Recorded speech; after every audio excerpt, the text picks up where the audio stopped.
বন্ধুরা, আমার চ্যানেলে তোমাদের সকলকে স্বাগত। আশা করি তোমরা সকলে খুব ভালো আছো, সুস্থ আছো, আর আমিও খুব ভালো আছি। আবার চলে এসেছি নতুন একটা ভিডিওর সাথে। তো প্রায় 3 মাস পর তোমাদের সাথে আমি ব্লগ ভিডিও শেয়ার করছি।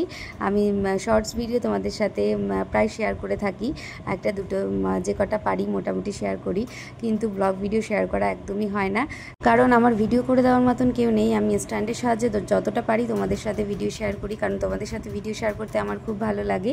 এদিকে দেখো, আমি সকাল সকাল স্নান করে একদম রেডি হয়ে নিচ্ছি, কারণ মায়ের কাছে বেবিকে রেখে এসেছি। একটুখানি পরে আবার ও কান্না করবে, ওকে নিতে হবে। তো এদিকে আমি সব গুছিয়ে নেব। আর এদিকে দেখো আমার হেয়ারটা কতটা লং হয়েছে। হেয়ারটা শর্ট করে দেবো ভাবছি, কিন্তু এত লং হেয়ার হয়ে গেছে যে এখন শর্ট করতে ইচ্ছা করছে না, কিন্তু একদম সামলানো সম্ভব হয়ে উঠছে না। ওই জন্য ভাবছি হেয়ারটা আমি শর্ট করে দেব। তো আমাকে লং হেয়ারে ভালো লাগবে বেশি, না শর্ট হেয়ারে ভালো লাগবে, সেটা তোমরা কমেন্ট করে জানিও।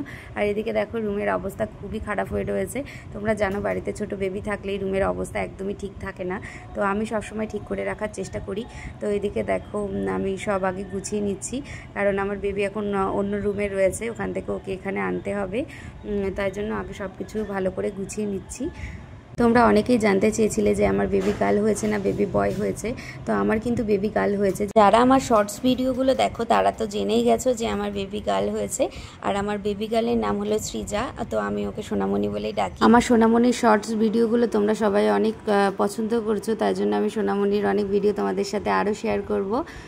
আর লং ভিডিও দেওয়ার অবশ্যই চেষ্টা করব, কারণ তোমরা জানোই যে লং ভিডিও করতে অনেকটাই সময় লাগে, আর ক্যামেরা ধরে দেওয়ার যেহেতু কেউ নেই, ওই জন্য লং ভিডিও সবসময় তোমাদের সাথে শেয়ার করাটাও হয় না। আর এদিকে দেখো আমি বিছানাটা ভালোভাবে গুছিয়ে নিচ্ছি। আর এইদিকে আমি তো প্রচণ্ড মোটা হয়ে গেছি, জানি না কবে রোগা হব। আর আগে যারা আমার শর্টস ভিডিও বা লং ভিডিও দেখেছো তখন দেখেছো যে আমি কতটা রোগা ছিলাম আর এখন কতটা মোটা হয়ে গেছি। প্রেগনেন্ট অবস্থায় আমার ওয়েট ছিল 72 কেজি, এখন হচ্ছে 62 কেজি। জানি না আরও কমাতে পারবো কি না। আর আমার আগে ছিল 50 কেজি, তো জানি না আবার 50 কেজিতে কবে ফিরে আসবো। তো অনেকটাই মোটা হয়ে গেছিলাম, আস্তে আস্তে রোগা হচ্ছি। এক ধাক্কায় তো 10 কেজি কমিয়ে ফেলেছি, আরও হয়তো কমিয়ে ফেলবো। একজন কমেন্ট করেছিল যে আমি এখন কোন বাড়িতে আছি, গুমার বাড়িতে আছি না হাবড়ার বাড়িতে আছি। তো আমি এখন গুমার বাড়িতেই রয়েছি, হাবড়ার বাড়িতে যাব কিছুদিন পর, তখন তোমাদের সাথে ভিডিও শেয়ার করব। আর হাবড়ার বাড়িতে আমি কিছুদিন গেছিলাম, আবার চলে এসেছি গুমার বাড়িতে। অনেকেই জানতে চেয়েছো আমার ডেলিভারি এক্সপিরিয়েন্স সম্পর্কে, আমি তোমাদের সাথে অবশ্যই শেয়ার করব অন্য কোনো ভিডিওতে। আর আমার নর্মাল ডেলিভারি হয়েছে না সি সেকশন হয়েছে সেটাও সম্পর্কেও তোমাদেরকে আমি বলবো অন্য কোনো ভিডিওতে। তো তোমরা যদি জানতে চাও তাহলে কমেন্ট করে অবশ্যই জানিও। আর আমার সোনামণির ভিডিও তোমাদের কেমন লাগে সেটাও কমেন্ট করে জানিও। আর বড় ভিডিওতে তোমরা সোনামণিকে দেখতে চাও কিনা সেটাও কমেন্ট করে জানিও। তো দেখো এদিকে প্রত্যেকটা নতুন মায়ের কাজ এটা, যে প্রত্যেকটা কাতা এরকম ভাঁজ করে রাখা। তো আমিও সেই কাজেই লেগে পড়েছি। তো প্রত্যেক দিন এগুলো ইউজ করা হয় আর প্রত্যেক দিন এগুলো ভাঁজ করতে হয়। তো দেখো আমি বেডটা ভালো করে গুছিয়ে নিয়েছি। আর এদিকে আমি সোনামণির জিনিসগুলোও গুছিয়ে নিচ্ছি। আর সোনামণির জানো তো প্রচুর গিফট আছে, যেগুলো তোমাদের সাথে আমি শেয়ার করব। প্রত্যেকে সোনামণিকে দেখতে এসছে আর একটা করে গিফট নিয়ে এসছে, তো সেই গিফটগুলো আমি তোমাদের সাথে অবশ্যই শেয়ার করব। সোনামণি অনেক অনেক গিফট পেয়েছে আর অনেক সুন্দর সুন্দর জামা পেয়েছে। আর বেবি গার্লদের জামাগুলো কত কিউট হয় সেগুলো তোমরা সবাই জানো, আর কত ভালো লাগে এগুলো দেখতে।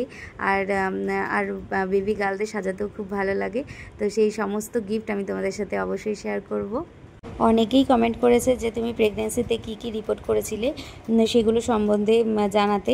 তো আমি তোমাদের সাথে সেগুলো সম্বন্ধে আলাদা একটা ভিডিওতে শেয়ার করব যে আমি কী কী রিপোর্ট করেছিলাম, রিপোর্টগুলো আমি কোথা থেকে করিয়েছিলাম, কত টাকা পড়েছিল, সেগুলো তোমাদের সাথে আমি শেয়ার করব, যেহেতু তোমরা জানতে চেয়েছো।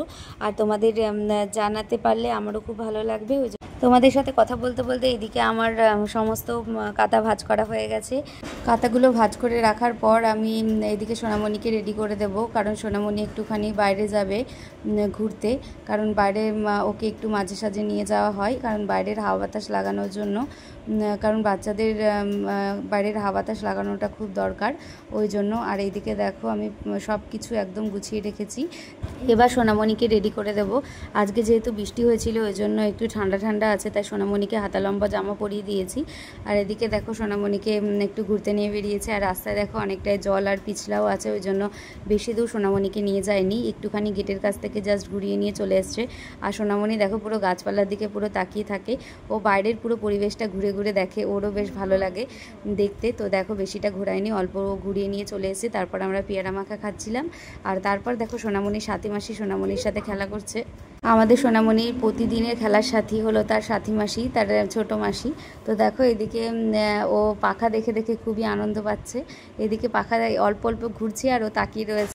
সব বাচ্চারা দেখি এই পাখা ঘোড়া দেখে, ওরা পাখা ঘোড়া দেখেই একদম শান্ত হয়ে থাকে। তো আমি তো ওকে মাঝে সাঝেই নিচে শুয়ে রাখি আর ও পাখা ঘোড়া দেখে। তো এদিকে দেখো ও পাখা ঘোড়া দেখছে আর হাসছে। আজকে সোনামণিকে অনেকজন দেখতে এসেছিল, আমার আশেপাশের কিছু কাকিমারা সোনামণিকে দেখতে এসেছিল আর সোনামণির জন্য কিছু গিফট নিয়েছিল। তো দেখো এখানে সেই গিফটগুলো রাখা হয়েছে। আর সোনামণির এত গিফট হয়ে গেছে যে একটা পুরো বাস্কেটই ভরে গেছে। আর এই বাস্কেটটাও কিন্তু সোনামণি গিফটেই পেয়েছে। তো দেখো এই পুরো বাস্কেট পুরো ফুল ওর গিফটে। তো তোমাদের তো বলেইছি যে সোনামণির গিফটের একটা আলাদা ভিডিও তোমাদের সাথে শেয়ার করব। তো দেখো এদিকে আমাদের শোয়ার টাইম হয়ে গেছে। তো প্রত্যেক দিন রাত্রে আমি এই কাঁথাগুলো আমাদের মাথার কাছে রেখে দিই, কারণ এগুলো প্রতিদিন রাত্রে লেগে যায়, কারণ আমি সোনামণিকে তেমন প্যাম্পাস পরাই না। এদিকে মা মেয়ে দুজনে আমরা গল্প করছি। আর এদিকে দেখো পরের দিন সোনামণির ভ্যাকসিন ছিল। আগের দিন রাত্রে ও কতটাই না খুশি ছিল, পরের দিন সোনামণির ভ্যাকসিন ছিল। তো সোনামণি ওই দিন খুবই কান্নাকাটি করছিল। আমি কিন্তু ইঞ্জেকশন নিতে একদমই ভয় পাই না, কিন্তু যেহেতু এখানে আমার মেয়েকে ইঞ্জেকশন দেওয়া হচ্ছে সেটাই আমার খুব ভয় লাগছিল। তো আমাকে এখানে কোলে নিয়ে বসতে বলেছিল, কিন্তু আমি ভয়ে একদমই কোলে নিয়ে বসতে পারিনি ওকে। তো আমার মা ওকে কোলে নিয়ে বসেছিল, কিন্তু বলেছে যে পরের ভ্যাকসিনে যেন আমি ওকে কোলে নিয়ে বসি, সেটাই ওখান থেকে বলছিল। তো দেখো এখানে সোনামণিকে 3খানা ইঞ্জেকশন দেওয়া হয়েছে। আর ও কিন্তু প্রচণ্ড কান্না করেছিল ওখানে। আর প্রত্যেকটা বাচ্চাই দেখছিলাম খুব কান্নাকাটি করছিল, কারণ এক একজনকে প্রায় 4টে-5টা করে ইঞ্জেকশন দেওয়া হচ্ছিল ওই জন্য। আর এটা আমাদের গুমা স্বাস্থ্যকেন্দ্র, তো সেখানেই আমি গেছিলাম। আমার শ্বশুরবাড়ি কিন্তু হাবড়া, কিন্তু আমি গুমা স্বাস্থ্যকেন্দ্র থেকেই পরিষেবা নিচ্ছিলাম। হাবড়া থেকেও পরিষেবা নিয়েছি যখন আমি প্রেগনেন্ট ছিলাম তখন, কিন্তু আমার বাচ্চা হয়ে যাওয়ার পরে যেহেতু আমি এখানেই রয়েছি এই জন্য আমি গুমা স্বাস্থ্যকেন্দ্রের সাথে যোগাযোগ করেছিলাম। তো এখান থেকেই আমি পরিষেবাগুলো এখন নিচ্ছি। তো দেখো এই যে পায়ে যে ইঞ্জেকশনটা দিল না, এই ইঞ্জেকশনটা দেওয়ার পরে ও পা নাড়াতেই পারছিল না। আর বাড়িতে এসে তো ওর প্রচণ্ড জ্বর ছিল। ভ্যাকসিন দেওয়ার পর প্রায় 3 দিন সোনামণির অনেক জ্বর ছিল, আর একদম রাত্রে ঘুমাতে দিত না। এমনিও তো রাত্রে জাগে, একদম রাত্রে ঘুমায় না, কিন্তু ভ্যাকসিন দেওয়ার পর যে জ্বরটা ওর এসেছিল তার জন্য তো ও একদমই ঘুমাচ্ছিল না, খুব কান্নাকাটি করছিল, একা একাই পা নাড়াচ্ছিল আর কাঁদছিল। ওর পায়ে না পেরে আমরা বালিশ চাপা দিয়ে রেখেছিলাম যাতে পাটা না নাড়াতে পারে। প্রত্যেকটা বাচ্চারই এই ভ্যাকসিনের পর এরকম জ্বর আসে আর খুবই খারাপ লাগে। আর দেখো বাচ্চারা কতটাই না কষ্ট পায় এই ভ্যাকসিন দেওয়ার পর। বড়দেরই তো হাত পা ব্যথা হয়ে যায়, জ্বর আসে, আর সেখানে একটা ছোট বাচ্চা। স্বাস্থ্যকেন্দ্রে যখন আমি দাঁড়িয়েছিলাম তখন দেখছিলাম শুধু বাচ্চার কান্নার আওয়াজ, মানে তখনই বোঝা যায় যে সব বাচ্চার কতটাই না কষ্ট হয়েছে ওখানে। তো দেখো বাড়িতে এসে ওকে প্রায় রাত তখন 2-2-2:30 বাজে, ওকে নিয়ে রাতে ঘোরাঘুরি করছি। ও কিন্তু একদমই নিচে শুতে চাইছিল না, ওই জন্য কোলে কোলে নিয়ে ওকে ঘুম পাড়াচ্ছিলাম। আজকে ভিডিওটা এখানেই শেষ করছি, দেখা হচ্ছে অন্য কোনো ভিডিওতে। তো আমার এই ভিডিওটি তোমাদের কেমন লাগলো সবাই কমেন্ট করে জানিও। আর ভালো লাগলে অবশ্যই একটা লাইক করে দিও, কমেন্ট করে দিও, আর চ্যানেলটি সাবস্ক্রাইব করে দিও। আর সোনামণির যদি আরও তোমরা বড় ভিডিও দেখতে চাও তো কমেন্ট করে জানিও। Thanks for watching.